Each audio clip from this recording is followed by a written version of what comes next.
নমস্কার, এখন বানাচ্ছি প্রন ক্যাপসিকাম কারি। তাহলে দেখে নিন আমি কেমনভাবে করছি। এখন আমি ক্যাপসিকামগুলোকে প্রথমে একটু শ্যালো ফ্রাই করে নিচ্ছি।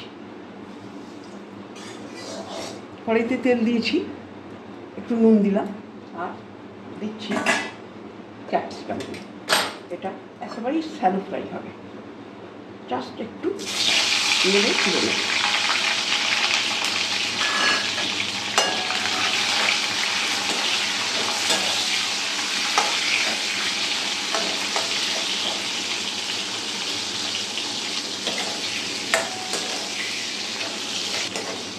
আমি হালকা ভেজে এটাকে উঠিয়ে নিচ্ছি।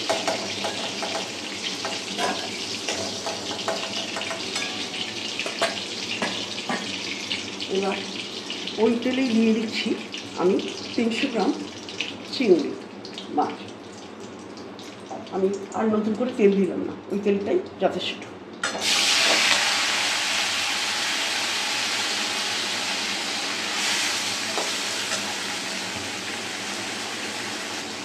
প্রনটা দিয়ে ছেড়ে দিয়েছি গরম তেলে, আমি সেটাকে একটু ভালো করে ভেজে নিচ্ছি।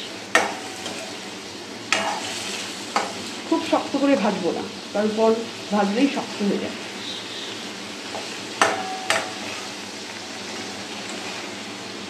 চিংড়ি মাছ দিলে যে জলটুকু ওঠে সেই জলটুকুই আমি মেরে দিচ্ছি, জাস্ট সরিয়ে নেওয়া।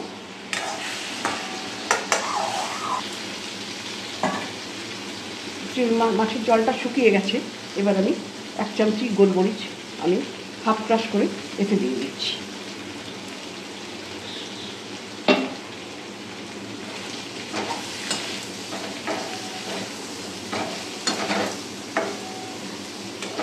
ভাজাটা হয়ে গেছে, আমি উঠিয়ে দিচ্ছি মাছটাকে।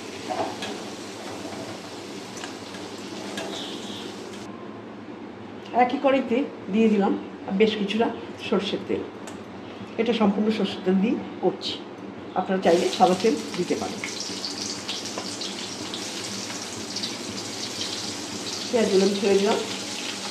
আমি লাচ্ছা করে পেঁয়াজগুলো কেটে নিয়েছি।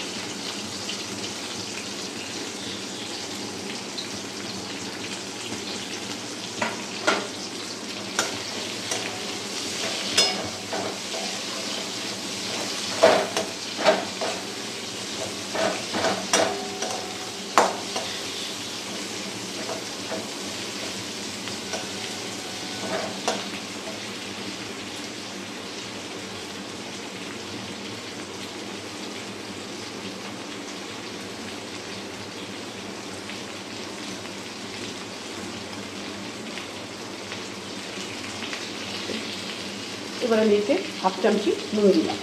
নুনটা আপনার টেস্ট অনুযায়ী দেবেন।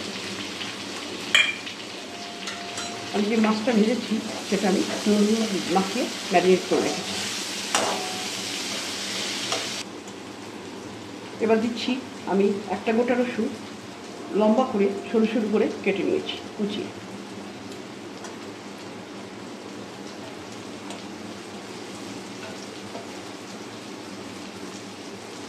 আর 2 কাঁচা লঙ্কা ছিঁড়ে দিলাম।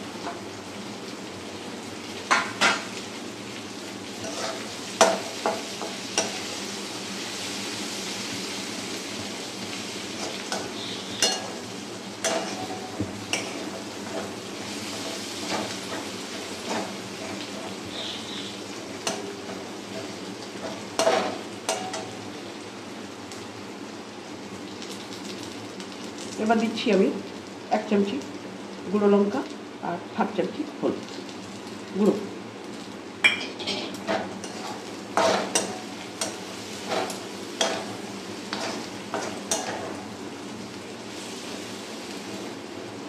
পেঁয়াজ রসুনটা ভাজা হয়ে গেছে। এবার আগে থাকতে ভেজে রাখা ক্যাপসিকাম আর প্রন ভাজাটা দিয়ে দিচ্ছি।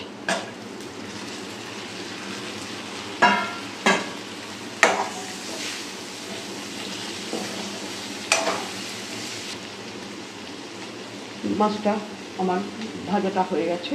এবার আমি সামান্য জল দিচ্ছি।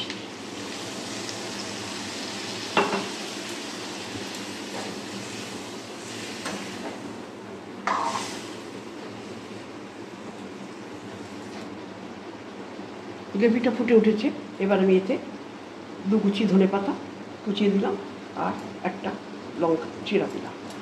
যদি আপনারা চান আর একটু জল দিতে পারেন আপনাদের মতন করে।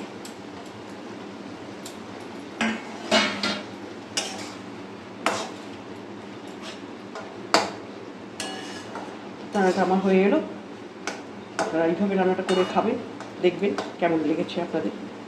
যদি ভালো লেগে থাকে তাহলে অবশ্যই সাবস্ক্রাইব করতে ভুলবেন না, লাইক কমেন্ট শেয়ার অবশ্যই করবেন। আপনাদের একটা সাবস্ক্রিপশান আমাকে অনেক দূর এগিয়ে নিয়ে যেতে সাহায্য করবে। রান্নাটা আমার কমপ্লিট হয়ে গেছে, আমি সার্ভ করে দিয়েছি। এই রান্নাটা আপনি ফ্রাইড রাইস, রুটি, লুচি, ভাত যা দিয়েই খাবেন তাই দিয়ে ভীষণ ভালো লাগবে। আপনারা ভালো থাকবেন, সুস্থ থাকবেন এই কামনা নিয়ে আমি ভিডিওটা শেষ করছি। নমস্কার।